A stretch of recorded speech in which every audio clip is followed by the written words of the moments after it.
Amados irmãos, uma boa noite, a paz seja convosco. Hoje, estamos aqui um pouco mais tarde, mas ainda assim, vim trazer a palavra de Deus para o seu coração. Vamos estar dando continuidade na nossa leitura. Livro de Ezequiel, hoje capítulo 46. Vamos ver o que Deus nos fala, que nos ensina aqui. Amém? Temos um título neste capítulo: Nos sábados e festas da lua nova. Diz assim: Assim diz o Senhor Deus, a porta do átrio interior que olha para o oriente estará fechada durante os 6 dias que são de trabalho, mas no sábado ela se abrirá, e também no dia da festa da lua nova. O príncipe entrará de fora pelo vestíbulo da porta e permanecerá junto da ombreira da porta. Os sacerdotes prepararão o holocausto dele e os seus sacrifícios pacíficos, e ele adorará no limiar da porta e sairá, mas a porta não se fechará até a tarde. O povo da terra adorará na entrada da mesma porta, nos sábados e nas festas da lua nova, diante do Senhor. O holocausto que o príncipe oferecer ao Senhor serão, no dia de sábado, 6 cordeiros sem defeito e 1 carneiro sem defeito. A oferta de manjares será 1 efa cada carneiro. Para cada cordeiro, a oferta de manjares será o que puder dar, e de azeite 1 hin para cada efa.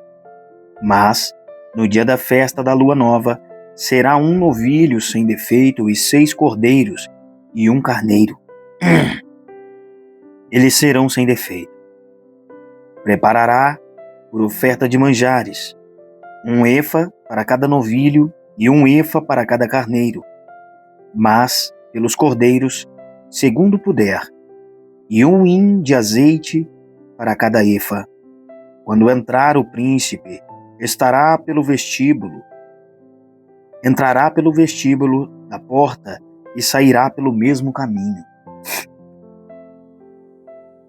Temos mais um título aqui: Instruções referentes às ofertas. Talvez você não esteja entendendo nada sobre o que aqui está pregando, está sendo ministrado, sendo lido. Mas não se importe com isso. Apenas ouça, porque Deus, Ele tem tanto poder, a sua palavra tem tanto poder, que Ele, através do Espírito Santo, ministra no nosso coração aquilo que precisamos entender. E o ensinamento que precisamos levar para a nossa vida. Mas quando vier o povo da terra perante o Senhor, nas festas fixas, aquele que entrar pela porta do norte para adorar, sairá pela porta do sul. E aquele que entrar pela porta do sul, sairá pela porta do norte. Não tornará pela porta por onde entrou, mas sairá pela porta oposta. O príncipe entrará no meio deles, quando eles entrarem. Em saindo eles, ele sairá.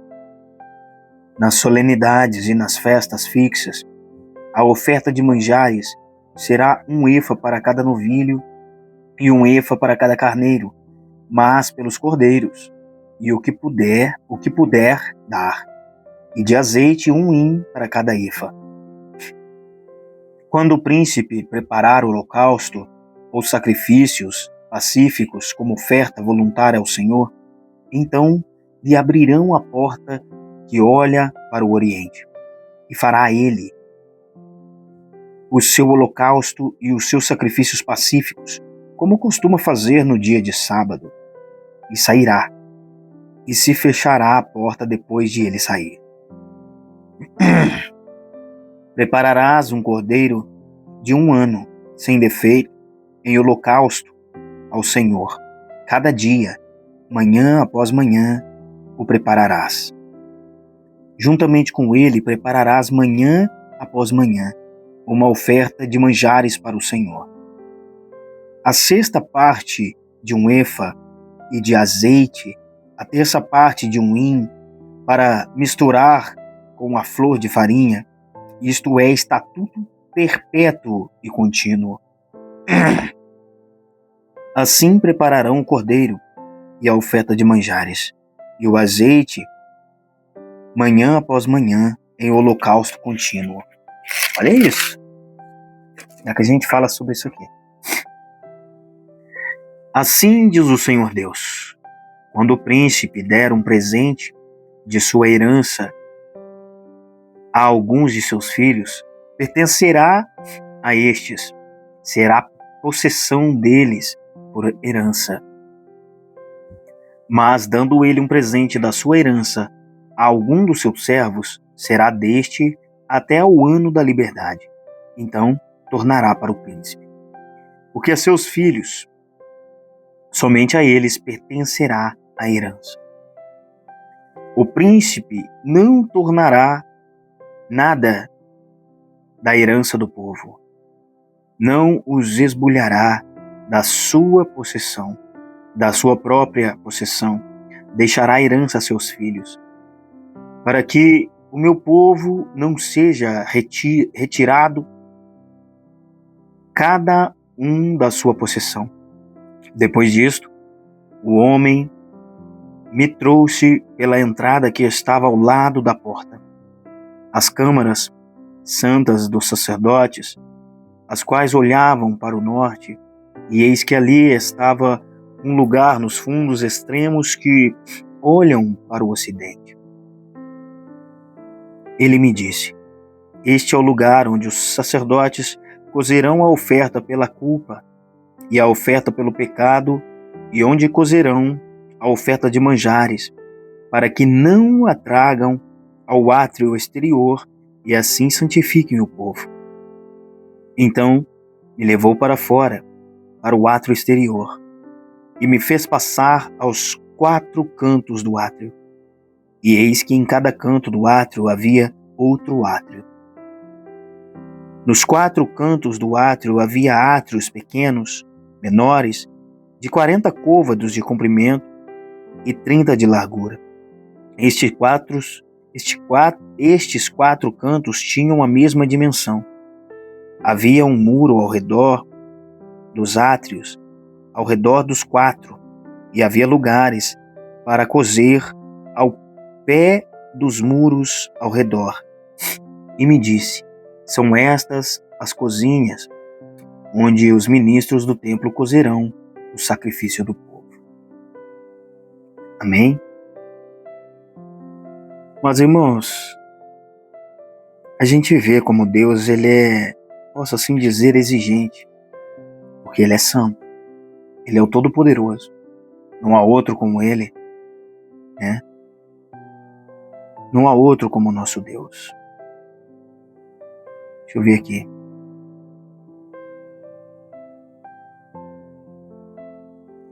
O que me chamou a atenção aqui, além de outras coisas, no versículo 17, a partir da parte B,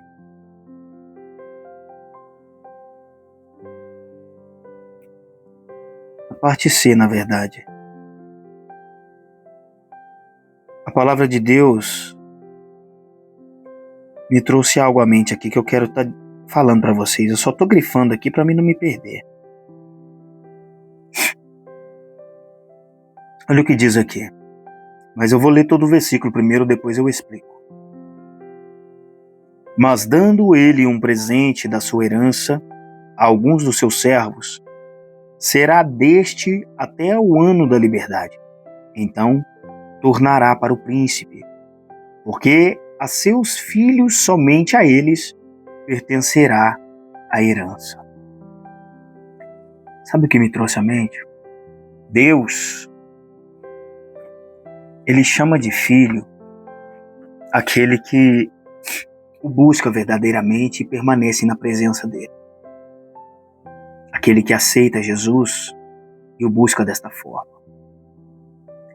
A gente bem sabe que quando a gente fala de pai, todo pai ele busca intimidade com seu filho, obediência, e exige isso na risca. E também ele repreende a quem ama. Tem uma passagem na Bíblia que diz que Deus se compadece de nós como um pai se compadece do filho e o repreende porque ama, como um pai ama um filho. E aqui eu achei interessante essa passagem, porque imagina você, Deus, oferece para nós uma herança no céu. Só que só vai entrar aquele que é íntimo de Deus, aquele que é chamado de filho. Não aquele que chama Deus de pai somente na hora que precisa. Pensa você daria sua herança a algum estranho? Eu creio que não. Veja bem, essa palavra já nos traz isso porque aqui o homem que presenteava então com herança o seu servo, depois que quando o seu servo fosse receber a liberdade, ele a tomava de volta. Ou seja, a herança era dele enquanto ele estava ali. Assim somos nós na presença de Deus. Só vamos receber a coroa da vida se perseverarmos até o fim. Então veja só. Não é hoje eu estar na presença de Deus e amanhã, em pé no pecado. Acredite, Deus chama atenção. Deus ele cobra. Porque ele te ama, ele não quer te perder. Deus tem algo preparado para nós que a Bíblia não menciona. Agora você imagina o tamanho da grandeza. Nenhum olho viu, nenhum ouvido ouviu ou não chegou ao coração do homem o que Deus preparou para os que o amam. A gente costuma guardar tesouros. E isso Deus tem guardado para nós. Só que você não pode ser um estranho ou apenas um servo nas mãos de Deus para fazer as obras e não amá-lo de todo o seu coração. Não ser filho. Sabe por quê? Porque Deus não está procurando servo. Ele está procurando pessoas que andem de vestes brancas, com o coração contrito e quebrantado diante dele. Eu sou um homem. Eu tenho falhas. Eu sinto dores, sinto desejos, sinto angústias, sinto medo. Até Elias sentiu medo. Mas Deus já sabe disso. Você não pode deixar isso te tirar da presença dele. Porque você tem valor para ele. Ele te ama de uma maneira que nada nesse mundo paga o valor de uma alma, e isso também é bíblico. Não há nada na terra, não há ouro, não há prata, não há pedras preciosas que paguem o valor de uma alma para Deus. Agora imagina o tamanho do amor de Deus. Para a honra e glória do Pai, sabendo ele que estávamos em pecado, todos destituídos foram da glória de Deus. Sabe o que ele fez?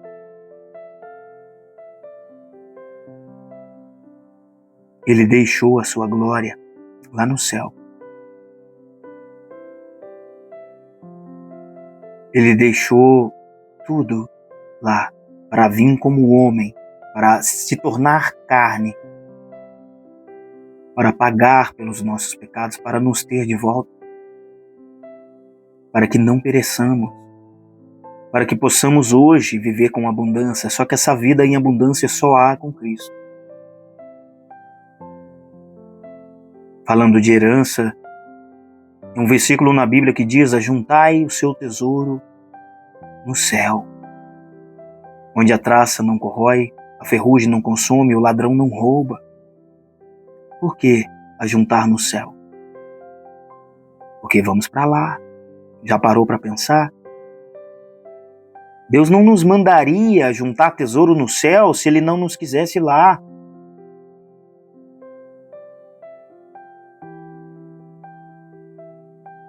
É interessante, o que nos leva a refletir.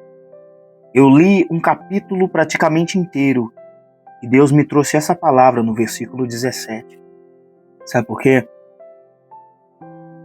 Porque não é os bens materiais que Deus quer que você valorize. Não é o quanto você ganha mensal. Não é o carro do ano. Não é melhor veste, brincos de ouro, relógio. Isso tudo vai perecer. As minhas vestes, eu nem mesmo sei com qual roupa irão me vestir depois que eu morrer. Nem isso eu posso escolher. Mas agora imagina só. O que você faz para o reino de Deus. Lá você vai receber o seu galardão.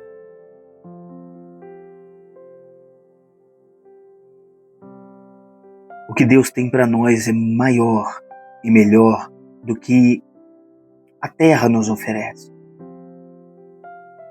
Ele sim nos deixa viver prósperos aqui, mas Ele nos ensina a não amar mais o mundo e as coisas que nele há. Não ame o mundo e as coisas que nele há. Isso diz a palavra do Senhor.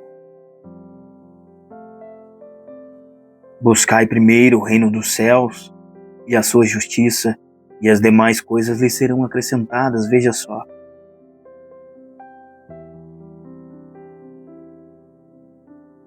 Deus criou céus e terra. O reino de Deus vem primeiro.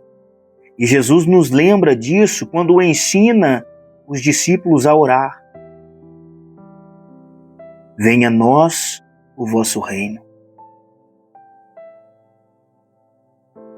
Não foi isso que Jesus ouviu lá na cruz?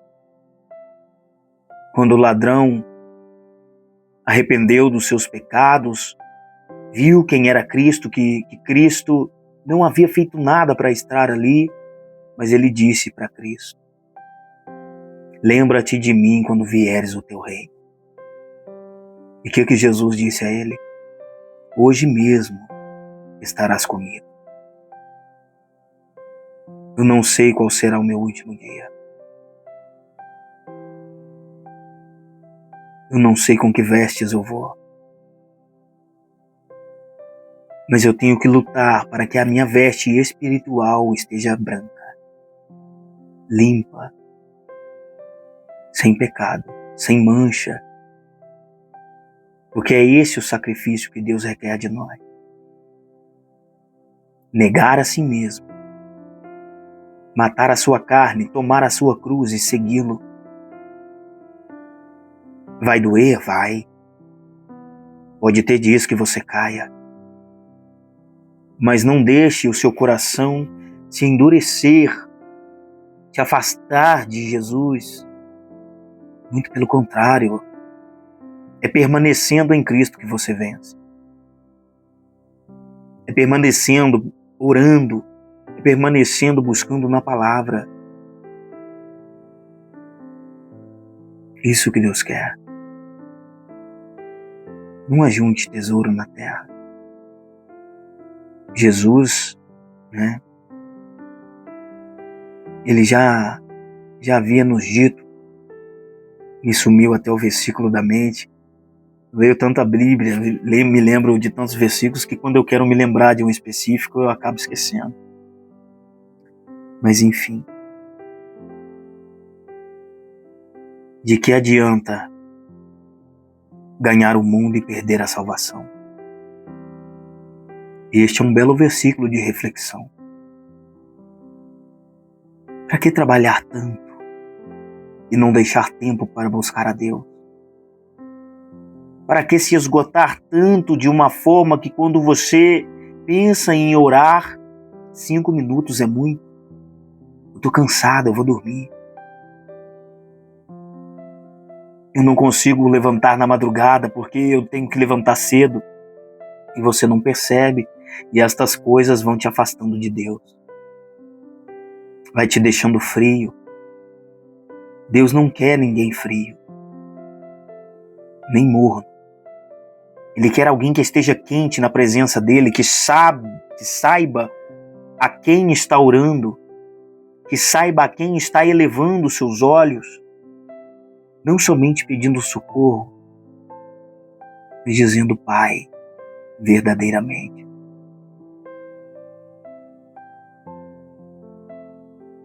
Isso Ele quer de nós. Não perca a sua alma. Não deixe que os tesouros dessa terra venham te tirar da presença de Deus e fazer com que você perca a sua salvação.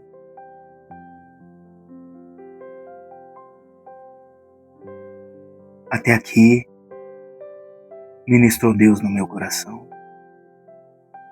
Que Deus te abençoe e a paz seja convosco.